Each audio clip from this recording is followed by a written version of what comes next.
শিক্ষার্থীদের বিক্ষোভের মুখে পদত্যাগের ঘোষণা দিয়েছেন আইন উপদেষ্টা আসিফ নজরুল। এই ধরনের অভিযোগ আছে, আমরা সরকারের পক্ষ থেকে এর জন্য দুঃখ প্রকাশ করছি, ক্ষমা চাচ্ছি। এবার আইন উপদেষ্টা আসিফ নজরুলের পদত্যাগ চাইলেন সার্জিস আলম।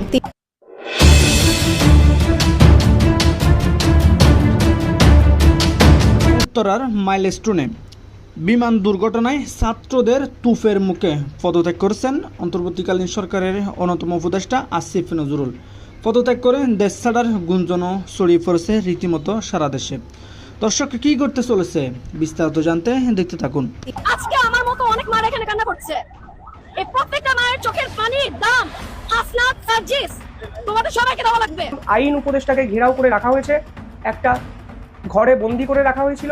আন্দোলন চলাকালীন ছাত্ররা স্লোগান দেওয়া শুরু করেছে, এই মুহূর্তে দরকার শেখ হাসিনার সরকার। এত তাড়াতাড়ি ছাত্ররা বুঝে যাবে যে বাংলাদেশে এখন শেখ হাসিনার সরকারের প্রয়োজন আছে। ক্লাস 3-4 এই ক্লাস থেকে একটা স্টুডেন্ট বেঁচে ফিরে না, একটাই। 57টা লাশ দেখছি, 30 জন কিভাবে মারা যায়। আমি একটা ফাউন্ডেশনের, আমার প্রত্যেকটা হসপিটাল আমার লোক আছে, সবাই বলতেছে একটু পর স্টুডেন্ট মারা যাচ্ছে, কই খবর কই? এখন কত হচ্ছে ভাইয়া, যখন উদ্ধার কাজ আমরা করি আমাদের নিজের হাতে আমরা বের করছি শত শত, ঠিক আছে, যেগুলো হচ্ছে আমাদের ভাই বোনই, আমাদের আত্মীয় স্বজন, এখানে আমরা এখনো শতাধিক লাশ খুঁজে পাচ্ছি না। আসসালামু আলাইকুম রহমতুল্লাহ, সবাই কেমন আছেন? আশা করি সবাই অনেক অনেক ভালো এবং সুস্থ আছেন। সবাইকে স্বাগতম জানাচ্ছি আমাদের আরেক নতুন ভিডিওতে। প্রতিদিন মতো আমি আপনার মধ্যে সিরিয়াস ফারুকি আবারও চলে আসলাম নতুন একটা ভিডিও নিয়ে। দেশে যে বর্তমানে চলমান পরিস্থিতি চলতেছে, আপনারা জানেন দেশে প্রতিদিন রাজনৈতিক বলেন বা নানান ধরনের দুর্ঘটনা বলেন একটা না একটা লেগে থাকে। এমন পরিস্থিতিতে ইতিমধ্যে আপনারা সবাই ভিডিওর শুরুতে বেশ কিছু অংশ বিশেষ দেখেছেন, যে অংশ বিশেষগুলো নিয়ে আজকের ভিডিওটা। আপনারা ইতিমধ্যে ভিডিওর বেশ কিছু অংশ বিশেষ দেখে বুঝতে পেরেছেন আজকের ভিডিওটা কতটা গুরুত্বপূর্ণ হতে চলেছে। তা আমি আর বিষয়টা নিয়ে বিস্তারিত বলবো না, কারণ বিস্তারিত বলতে গেলে ভিডিও অনেক লম্বা হয়ে যাবে। আমি সংক্ষেপে করার ক্ষেত্রে আপনাদেরকে মূল আলোচনা নিয়ে যাচ্ছি।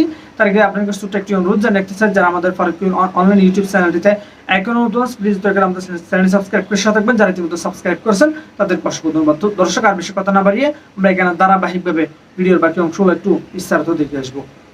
নাও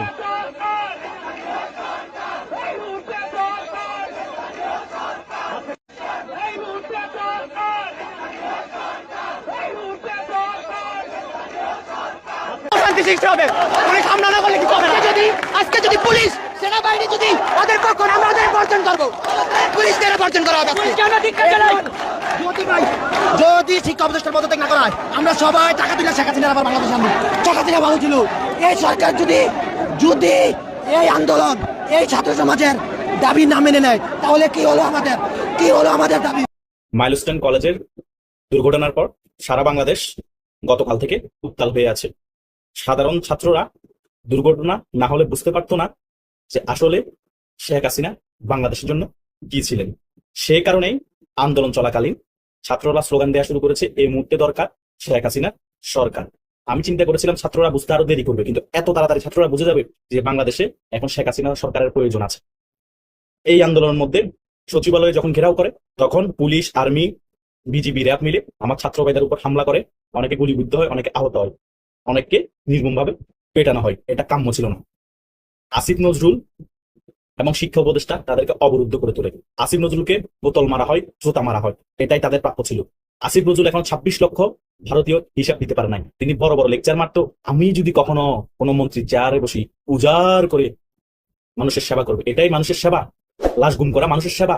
বাচ্চা বাচ্চা শিশু পুড়ে গিয়েছে, তাদের লাশের হিসাব দেওয়া হচ্ছে না। এত ছোট ছোট শিশুদেরকে যেখানে মা বাবার কাছে নিয়ে গিয়ে যারা বেঁচে ছিল মা বাবাকে সান্ত্বনা দিবে, সেখানে মা বাবাকে হেনস্থা করা হচ্ছে। যেখানে মাইলস্টোন কলেজের প্রিন্সিপালকে সান্ত্বনা দিবে, সেখানে প্রিন্সিপালকে আর্মি মারতেছে। আবার সে এখানে যাচ্ছে ছাত্রদের সাথে কথা বলার জন্য, দাবি মেনে নিবে। আরে ভাই, কিসের দাবি? লাশের হিসাব দেওয়া হোক, এবং কি কারণে এই ঘটনা ঘটেছে সকল কিছু আমরা জানতে চাই। কি প্ল্যানিং এ, কি পরিকল্পনা এই ঘটনা ঘটেছে, এবং এই ঘটনার ঘটার সময় গোপালগঞ্জের মধ্যে কি হত্যাযোগ্য চালানো হচ্ছে, কি গণহত্যা চালানো হচ্ছে, কি গণগ্রেপ্তার চালানো হচ্ছে, সেটাও আমরা জানতে চাই। যদি আমাদেরকে এই সকল বিষয় জানতে অবগত না করা হয়, তাহলে এই ছাত্র ভাইরে তাদের ভাইদেরকে গুলিবিদ্ধ করার কারণে এবং লাশ গুম করার কারণে ডক্টর ইউনূসের পদত্যাগের দাবি জানাবে। এবং আমরা ছাত্র ভাইদের পাশে আছি, কারণ এই সরকার 10 মাসে বাংলাদেশকে অতিষ্ঠ করে তুলেছে, আমাদের ছাত্র ভাইদেরকে এখন অতিষ্ঠ করে তুলেছে, পড়ালেখা ধ্বংস করে দিয়েছে, বাংলাদেশের সকল সেক্টর ধ্বংস করে দিয়েছে। এই সরকারকে আমরা চাই না। তাই যে কোনো মুহূর্তে এক দফা ঘোষণা আসতে পারে, আমাদের ছাত্র ভাইরা এক দফার ঘোষণা দিবে। কারণ ছাত্র ভাইরা যেভাবে শেখ হাসিনা সরকারকে পটিয়েছে, সেভাবে ডক্টর ইউনূস সরকারকে হটাবে, এবং ন্যায্য দাবি হিসেবে আমরা এটা মেনে নিব এবং আমরা ছাত্র ভাইদের পাশে থাকবো। এটাই হওয়া চাই, কারণ বাংলাদেশে এখন মবের রাজত্ব চলতেছে, আইনের শাসন নাই। বাচ্চা শিশুরা মারা যাওয়ার পরে সেই লাশটা পর্যন্ত হিসাব নাই, রাতের বেলা চুরি করে অ্যাম্বুলেন্স করে লাশ নেওয়া হচ্ছে। এটা হওয়া যাবে না। আজকে যতগুলো ভাইকে আহত করা হয়েছে, একটা ভাইয়ের নামে কোনো মামলা হলে প্রত্যেকটা ভাইয়ের ক্ষতিপূরণ দিতে হবে, তাদের চিকিৎসা খরচ দিতে হবে। তা না হলে অনতিবিলম্বে ডক্টর ইউনূসের পদত্যাগ করতে হবে। এক দফার ঘোষণা দিবে আমাদের ছাত্র ভাই। আর আমরা ছাত্র ভাইদের সাথে আগেও ছিলাম, এখনো আছি, সব সময় থাকবো। আজকে আমার মতো অনেক মারা এখানে কান্না করছে। এই প্রত্যেকটা মায়ের চোখের পানির দাম হাসনাত, সার্জিস, তোমাদের সবাইকে দেওয়া লাগবে। একটা ভিডিও দেখলাম, দেখেন ঠিকই সেই সার্জিস, হাসনাত, তাদের উপর যে শিক্ষার্থীরা বা অভিভাবক, তাদের কিন্তু ক্ষোভ বিক্ষোভ। আজকে মাইলস্টোনের ঘটনায় এই যে এত বড় কাণ্ড, সেখানে কিন্তু তাদের অ্যাক্টিভিটিস, সেই সাথে সাথেই সেখানে যাওয়া, ট্যাকেল করা, পরিস্থিতি সমন্বয় করা, তাদের ক্ষোভ বিক্ষোভগুলো অ্যাড্রেস করা, তারপরে আহতদের চিকিৎসা করা, সার্বিক যে ব্যবস্থাপনা, একসময় তাদের নেতৃত্বে হাজার হাজার শিক্ষার্থী যেভাবে নেমে রাস্তাঘাট নিয়ন্ত্রণ করেছে, আজকে দেখেন সেই ক্ষোভটা কিভাবে ঝরছে।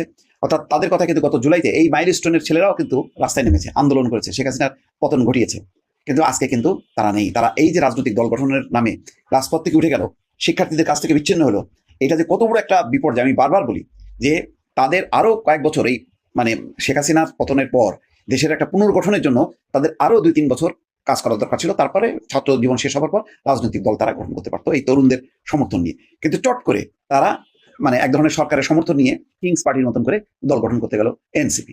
এখন দেখেন আজকে শিক্ষার্থীদের যে মহাবিপর্যয় ঘটলো, সেই রাজধানীর বুকে, যে রাজধানী সবচেয়ে উত্তাল ছিল ছাত্ররা, এমন কোনো শিক্ষা প্রতিষ্ঠান নেই যে শিক্ষা প্রতিষ্ঠানের শিক্ষার্থীরা রাজপথে এসে আন্দোলন করেনি শুধুমাত্র পতনের দাবিতে। শেখ হাসিনার পতনের যেই আন্দোলন, সেই আন্দোলনটাকে তারা ত্বরান্বিত করলো। কিন্তু বিমান দুর্ঘটনার পর যেই হতাহত হলো, একটা চরম ক্ষোভের পরিস্থিতি একটা তৈরি হলো। সেই ক্ষোভটাকে অ্যাড্রেস করা, তাদের মূল বিষয়টা কি, তারা দেখছে যে এই এখন বিষয়টা তো পরিষ্কার যে এরকম জনবহুল জায়গায় এইরকম বিমান বাহিনীর প্রশিক্ষণ চলতে পারে না। এটা পড়লেই রানওয়ের অতি সন্নিকটে চারিদিকেই হলো দালান কোটা, ঘর বাড়ি, বসতি, সমস্ত জায়গায়। হয়তো কোনো বাড়িতে আঘাত করলে তেমনটা হয়তো রিয়াকশন হতো না, কিন্তু এটা তো একদম স্কুলের মধ্যে পড়লো। তাহলে এখন পরিষ্কার যে এইরকম জনবসতি, জনবহুল শহরে একদম মাঝখানে প্রশিক্ষণ কেন্দ্র থাকতে পারে না, বিমান বাহিনীর প্রশিক্ষণ চলতে পারে না। প্রশিক্ষণ চলতে গেলে প্রত্যন্ত এলাকায় যেতে হবে, ঢাকার বাইরে হয় ঠাকুরগাঁ, লালমনিরহাট, সৈয়দপুর, এসব অঞ্চল বেছে নিতে হবে। তো এটা তো একটা বড় ধরনের ক্ষোভ। এবং এখন প্রতিনিয়ত ওই যে প্লেন ল্যান্ডিং এবং তার যে উড্ডয়ন এবং অবতরণ, মানে টেক অফ, যে বিষয়গুলো যে দাঁড়াচ্ছে, ওই স্কুলের উপর দিয়েই তো হয় উঠবে না হয় নামবে। তো তারা প্রতিনিয়ত এই জিনিসটা দেখবে এবং আতঙ্কিত থাকবে। তো এইটা একটা তো বিরাট একটা সমস্যা। তাই হয় স্কুল সরাতে হবে, না হয় রানওয়ে সরাতে হবে। কোনটা সরাতে হবে, কোনটা জরুরি? তো এই বিষয়গুলো নিয়ে আলোচনা করা, তাদেরকে শান্ত করা, তাদের পাশে সহমর্মিতা জানানোর জন্য এই হাসনাত আব্দুল্লাহ, নাহিদ ইসলাম বা সার্জিস আলম, তাদের তৎপরতাটা কোথায়? কোনো তৎপরতা দেখা যাচ্ছে না, বরং তারা কিন্তু অনেক দূরে সরে গেছে। দূরে সরে যাবার কারণে আজকে দেখেন অভিভাবক শিক্ষার্থীদের ক্ষোভ দেখেন। আমি সকালে কিন্তু আরেকটা ভিডিও করলাম যে আজকে আসিফ নজরুল তাদেরকে মাথায় তুলে নেচেছে এক সময় শিক্ষার্থীরা, 1 বছর আগে, সেই জুলাই এখনো শেষ হয়নি, তার আগেই দেখেন তারা ক্ষোভ বিক্ষোভের মধ্যে পড়লো। সিআর আব্দুল্লাহ পড়লো, শফিকুল আলম এত কথা বলেন, আজকে দেখেন ঠিকই কই, তাদেরকে দেখে তো আশ্বস্ত হলো না। তারা আজকে অবরুদ্ধ, তাদেরকে উদ্ধার করতে এখন 2 ঘন্টা 2.5 ঘন্টা ধরে তারা আটকে আছে। তাদেরকে উদ্ধার করতে বেগ পেতে হচ্ছে, লাঠিচার্জ করতে হচ্ছে। কোথায় এই জায়গাগুলো? তো ওই শিক্ষার্থীরা তো তাদের নেতৃত্বে থাকার কথা, কারণ তাদেরই তো প্রতিনিধি হিসেবে তারা সামনে আসলো, এসে রাজনৈতিক দল গঠন করলো। কিন্তু দেখেন ফলাফল কি, ওই শিক্ষার্থীরা কিন্তু আর নাই। তাদের সঙ্গে কারা আছে, এটা একটা গবেষণার বিষয়। এই যে যাদেরকে, যে তরুণ শিক্ষার্থী, তাদেরকে নেতৃত্ব দেওয়ার কথা, তাদের সংকটে পাশে দাঁড়ানো দরকার, যেটা থাকার কথা, আজকে কিন্তু তারা নেই। সেই শেখ হাসিনাকে নিয়ে আবারও ভারত সরকারের এবং ভারতের সর্বদলীয় এক ধরনের তোড়জোড় শুরু হয়েছে, তেমন খবর দেওয়ার চেষ্টা করছে ভারতীয় গণমাধ্যম। গত 2 দিন ধরে ভারতের সর্বদলীয় বৈঠক হয়েছে। রোববারে সর্বদলীয় বৈঠক সব কিছু নিয়ে আলোচনা হয়েছে। সোমবারে শুধুমাত্র ভারতীয় নিরাপত্তা বিষয়গুলো নিয়ে আলোচনা হয়েছে এবং সেখানে শেখ হাসিনা প্রসঙ্গে আলোচনা হয়েছে। শেখ হাসিনাকে ভারত বাংলাদেশে প্রত্যাবর্তনের সিদ্ধান্ত নিয়েছে, এরকম খবর যেমন ভারতীয় কিছু গণমাধ্যম, ভারতীয় কিছু সাংবাদিক দেওয়ার চেষ্টা করছেন, তেমনি আওয়ামী লীগের এক নেতা এবং একজন অধ্যাপক এবং রাজনৈতিক বিশ্লেষক, তারাও বলার চেষ্টা করছেন যে শেখ হাসিনাকে অচিরেই ভারত বাংলাদেশে পাঠানোর চূড়ান্ত সিদ্ধান্ত নিয়েছে। সেই সিদ্ধান্তটা তাহলে কি? শেখ হাসিনাকে বাংলাদেশে আবার প্রতিষ্ঠিত করার সিদ্ধান্ত, নাকি বাংলাদেশ সরকারের চাহিদা মতো শেখ হাসিনাকে বাংলাদেশে পাঠিয়ে বিচারের মুখোমুখি করা? কোনটা করতে চলেছে ভারত? এই সব আলোচনার মধ্য দিয়ে আমরা উদ্ঘাটন করার চেষ্টা করব যে এই আলোচনাগুলোর ভিত্তি আছে কিনা, আলোচনাগুলো সত্য কিনা, আর যদি সত্য হয় তাহলে কোন প্রক্রিয়ায় এই কাজটা করতে চায় ভারত, সেখানে তাদের সফলতা আসার সম্ভাবনা কতটুকু। ভারতের সব দল মিলে গত রোববার এবং গতকালকে সোমবার এই 2 দিন ব্যাপী মিটিংয়ে সেখানে তাদের অন্যান্য অনেক বিষয়ের সঙ্গে বাংলাদেশ এবং শেখ হাসিনা বিষয়ে আলোচনা হয়েছে। তেমনই কথা বাংলাদেশের একজন আওয়ামী লীগের রাজনীতির সঙ্গে জড়িত, তিনি আওয়ামী লীগের নেতা হিসেবে নিজেকে দাবি করেন, গণমাধ্যমেও তাকে এর আগে আওয়ামী লীগের সময়ে বেশ সরব দেখেছি, রাশেক রহমান। তিনি সামাজিক যোগাযোগ মাধ্যমে লিখেছেন এবং একটা অনলাইন প্ল্যাটফর্মের টক শোতে বলার চেষ্টা করেছেন যে তার কিছু সোর্স থেকে তিনি জেনেছেন শেখ হাসিনাকে প্রত্যাবর্তনের সিদ্ধান্ত নিয়েছে ভারত, এবং সেটা ভারতের সর্বদলীয় বৈঠকে সিদ্ধান্ত হয়েছে। অর্থাৎ ভারতের যতগুলো রাজনৈতিক দল রয়েছে সবাই শেখ হাসিনার পক্ষে তাদের অবস্থান ব্যক্ত করেছে এবং সরকারকে দায়িত্ব দিয়েছে শেখ হাসিনাকে যত দ্রুত সম্ভব প্রত্যাবর্তন কাজটা যেন ভারত সরকার করে। প্রফেসর নাজমুল হাসান কলিমুল্লাহ তিনিও ওই একই টক শোতে তিনিও বিভিন্ন সোর্সের বরাত দিয়ে বলার চেষ্টা করেছেন যে আমিও বিভিন্ন সোর্স থেকে জেনেছি এরকম একটা সিদ্ধান্ত ভারতীয় সর্বদলীয় বৈঠকে হয়েছে।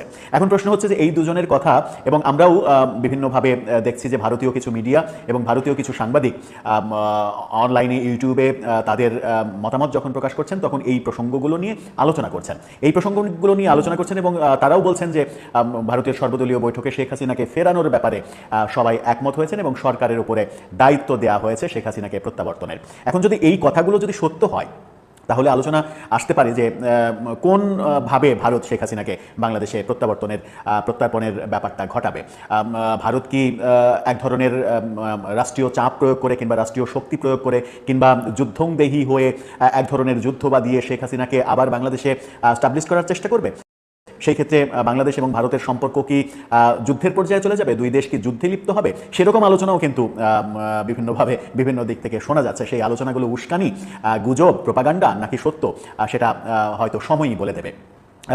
এটা যদি হয় যে শেখ হাসিনাকে তারা প্রতিষ্ঠিত করার চেষ্টা করলো তাহলে নিশ্চিত ভারত বাংলাদেশের মধ্যে একটা সাংঘর্ষিক পরিস্থিতি তৈরি হওয়ার সম্ভাবনা রয়েছে। আর যদি অন্যটা হয় যে বাংলাদেশ সরকার বহুদিন থেকেই শেখ হাসিনাকে চাচ্ছিলেন যে আপনারা শেখ হাসিনাকে ফেরত দিন, আমরা বিচারের মুখোমুখি করব, যদি সেইভাবে হয় তাহলে প্রশ্নটা আসে তাহলে কি শেখ হাসিনাকে আর ভারত ওন করছে না? তারা কি শেখ হাসিনাকে বাংলাদেশে ফেরত দেওয়ার সিদ্ধান্ত নিয়েছে?